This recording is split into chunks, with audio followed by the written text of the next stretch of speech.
This video is about medium tanks and how I have each one equipped in terms of equipment and consumables and obviously modules and the crew skills and the crew members. I'm going to do this in two classifications. I've got my premium tanks and my non-premium tanks. My premium tanks are the tanks that I play every day. They all have camouflage, and they all have the equipment that I need for this discussion. My non-premium tanks don't have camouflage unless I play them, and it could have been months since I've played this tank. I don't even remember, and that's why the equipment's different. So we're not going to go over these tanks, but we will be looking at the crew members from my regular tanks. So I'm going to look at the Super Pershing. I'm going to load in the crew. This actually has crew from two different tanks. You're going to see this is the T-54E1, this is the M46 Patton, so they're kind of mixed in. And I usually have the best crew member with the most skill as my commander because he's got the greatest variety of crew skills that I want. And the loader usually has the least amount of skill and along with the radio operator.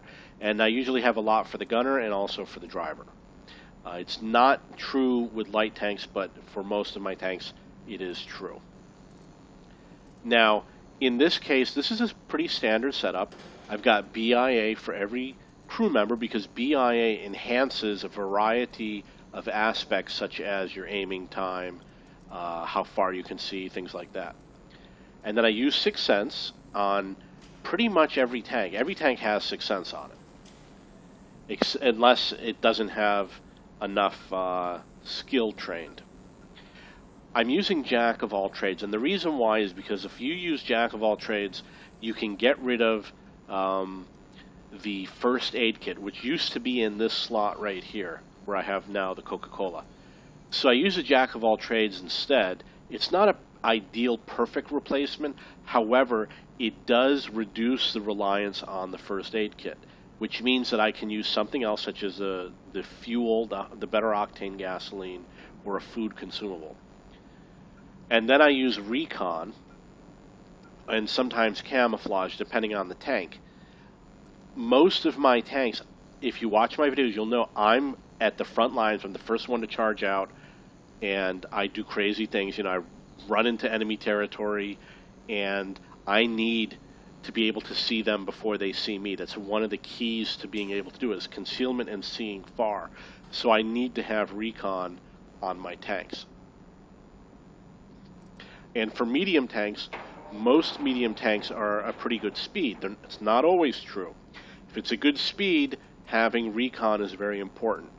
Now for the gunner, you can see this one has Deadeye. Deadeye sounds good. You know, you get an extra 3% damage or whatever, critical hits and things like that. But really what it means is 1 out of every 33 shots is going to get you that bonus shot. And if you're firing 10 shots per game, that means 1 out of every 3 games you're going to get an extra 3%. No, I'm sorry. 1 out of every 3 games you're going to do extra damage to the internal compartments and things like that. It's not a huge bonus. When you consider the designated target, you could use designated target every time you fire the gun. So that's the difference between the two. Snapshot reduces your aim time. The dispersion or the bloom of the aiming circle is smaller when you have snapshot. That's why, to me, it's a high priority on almost every single tank. It's rare that I don't use snapshot. And the other one is smooth ride. Smooth ride has the same effect, and smooth ride is for the driver. So those are high priorities for me. Because I have another theory that the gun is the priority. You know, you're ultimately there to do damage to other tanks. So anything that makes your gun work better is a high priority. I need concealment and camouflage on every tank. There's a lot of people that argue with me, and they're all wrong. I put it on heavy tanks, tank destroyers, doesn't matter what it is. And the reason why is because I don't sit in the back and camp, and I don't snipe in the back. I'm on the front lines. Every game, my team is behind me and I'm up front. And when we need to advance, I'm the one that's always advancing the team. So I need concealment. And it absolutely works. I have lots of games where I can see the enemy and they can't see me, but they know I'm there. And I take shots at them and they can't fire back because I spot them first. And it happens over and over again. Now let's move to the driver. Smooth ride makes you aim faster. It reduces the amount of bloom when you have to aim. So it doesn't aim faster. What it does is it starts at a more aimed in point, so it takes less time. And then I have camo and off-road driving. I've tested off-road driving on my light tanks. Absolutely, it works. The tanks can climb hills a lot faster using the off-road driving. I'm not sure if it's just the off-road driving and the higher octane gasoline, but all I know excuse me, is that since I've made these changes, I've had problems controlling my tanks because they're just too fast. I first discovered it while doing the soccer mode because I optimized the tank to drive faster with skills like that, and it was whipping all over the place. It was really fast. Okay, so the radio operator, I've got the camo, and I've got situational awareness and firefighting. Now, obviously, you know, camo is a priority. Situational awareness lets you see further, and you can see twice as far as recon. If recon gives you a 10-meter distance, situational awareness gives twice as much, so it would be 20 meters more. So situational awareness is better than recon. The reason why I use firefighting is because I do not use the fire extinguisher. I stopped using the large fire extinguisher a long time ago, and I replaced it with the first aid kit. And the reason why is because it's just, you don't catch on fire very often. You know, maybe once a day, and I play, let's say, 200 games a day or 100 games a day. Wasn't using it often enough. However, my crew was getting injured all the time, so I used the first aid kit instead of the fire extinguisher. However, when you remove the large fire extinguisher, you do catch fire more often. I have been catching fire more often. So therefore, you want to have the fire skill on as many of your crew members as possible. Probably going to be with the loader and the radio operator first because they have the fewest interesting skills. However, the driver also has a skill which is relevant. It's called preventative maintenance, which reduces the chance that you catch fire. So what you can do is you can use the preventative maintenance, reduce the chance you catch fire, and have less reliance on the fire extinguisher and all these fire skills. It's better to use up one slot with the driver than 5 slots for the firefighting. But you'll note that I don't have it yet. It's one of the skills that I would like to add next when I get up to 5 skills.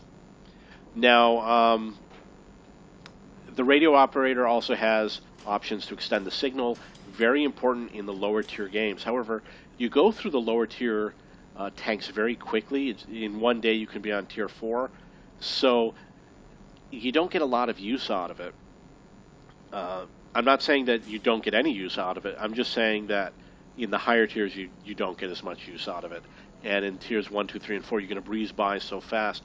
Maybe tiers 5 and 6, you're going to get more use out of the signal boosting options. I never used them except for when I didn't know any better.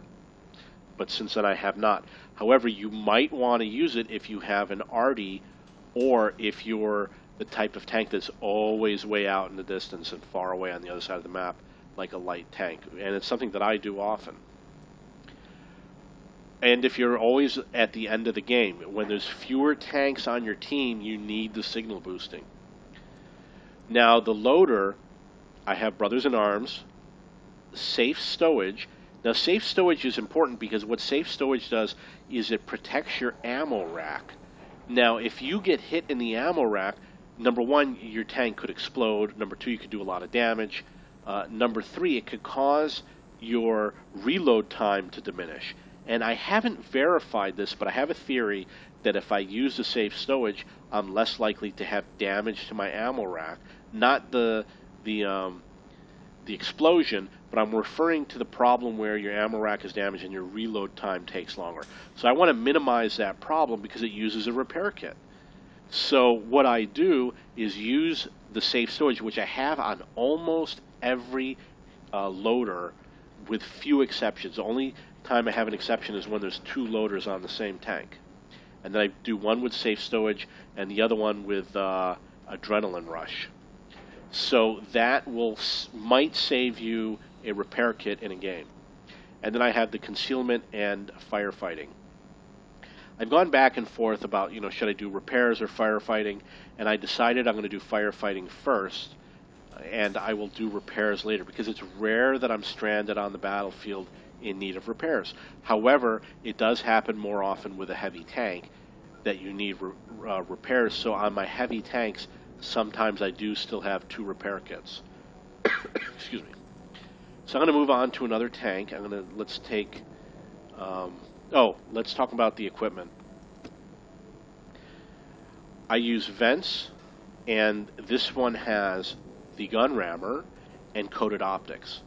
Coated optics lets you see further, and because I'm on the front lines, I need that. This week, I was number 9 on the North American server for spotting. And that's not from spotting with light tanks. That's from all of my tanks, and I rarely play light tanks. It's just that I do a lot of spotting. The vents improve a wide variety of the stats, such as your view range, your reload time, etc.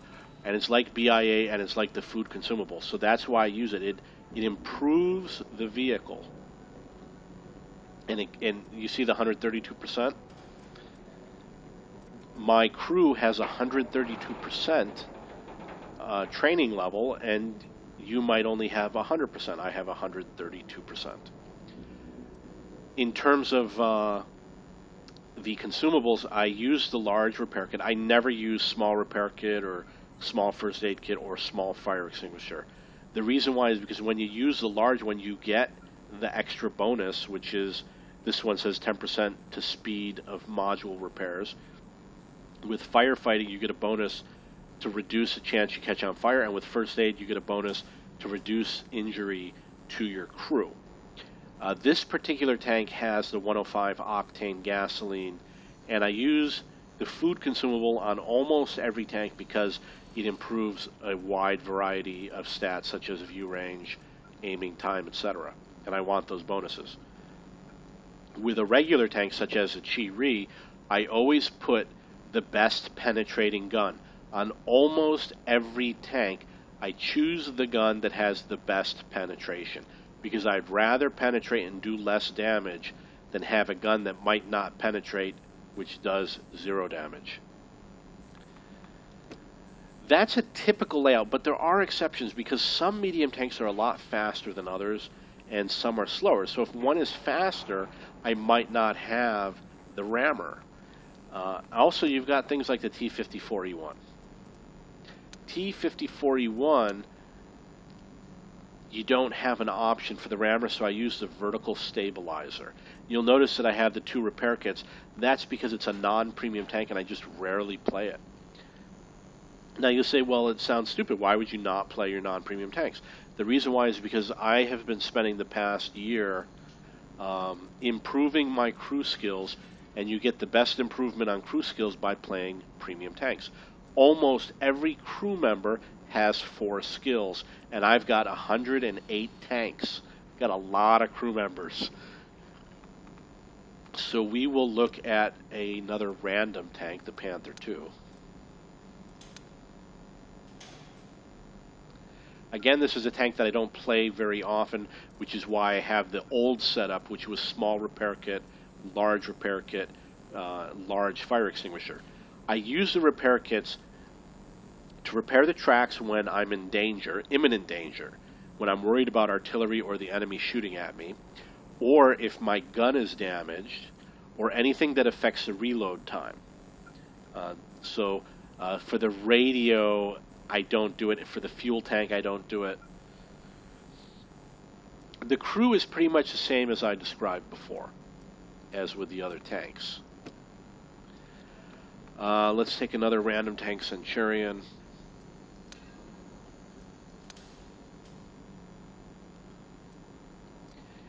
The previous tank had recon with the commander. This one has camouflage. This one has Deadeye. However, I do not recommend Deadeye.